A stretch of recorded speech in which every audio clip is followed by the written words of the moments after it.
আমার নাম বিচারপতি শামসুদ্দিন চৌধুরী মানিক। বিচারপতি শামসুদ্দিন হাইকোর্টের হাইকোর্টের যদি কয়েকদিন আগে উপস্থাপন করছো চ্যানেল আইছি সেই মানিক নাম হলো বিচারপতি মানিক বাড়ি মুন্সিগঞ্জ। আপনার পিতার নাম? পিতার নাম মরহুম আব্দুল হাকিম চৌধুরী। আব্দুল হাকিম চৌধুরী, গুড। জি। আপনি এই যে পালাইতেছেন কেন বলেন? ভয়ে পালাইতেছি। কার বইয়ে? আর প্রশাসনের ভয়ে। প্রশাসনের বইয়ে ওই একটা মেয়ে বলছিলেন যে ইয়ের বাচ্চা দীপ্তি চৌধুরী, ওইটা আমি খবর চাইছি। বলি কিসের আমি তো কত রুগী নেই মিডিয়াতে তো খুব আপনার কাছে এই মুহূর্তে এরা যখন ধরছে আমাদের প্রতিনিধি কি কি ছিল সাথে? আমার সাথে কি কি ছিল এটা বলেন। আমার সাথে ছিল ব্রিটিশ পাসপোর্ট, বাংলা পাসপোর্ট, টাকা আর কটা ই কার্ড, ডেবিট কার্ড আর ই কার্ড কি বলে। আচ্ছা, কত টাকা কন্ট্যাক্টে আসছেন?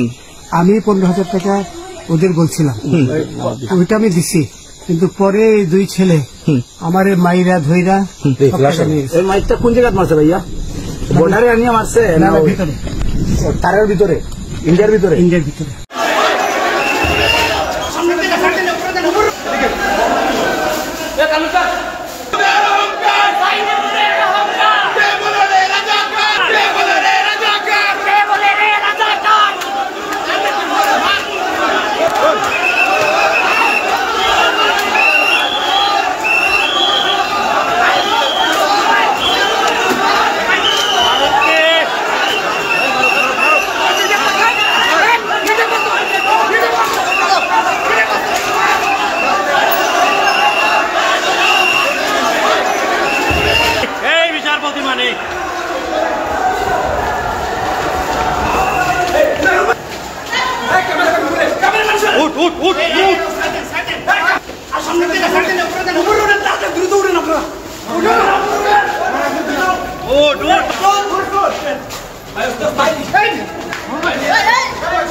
ভাই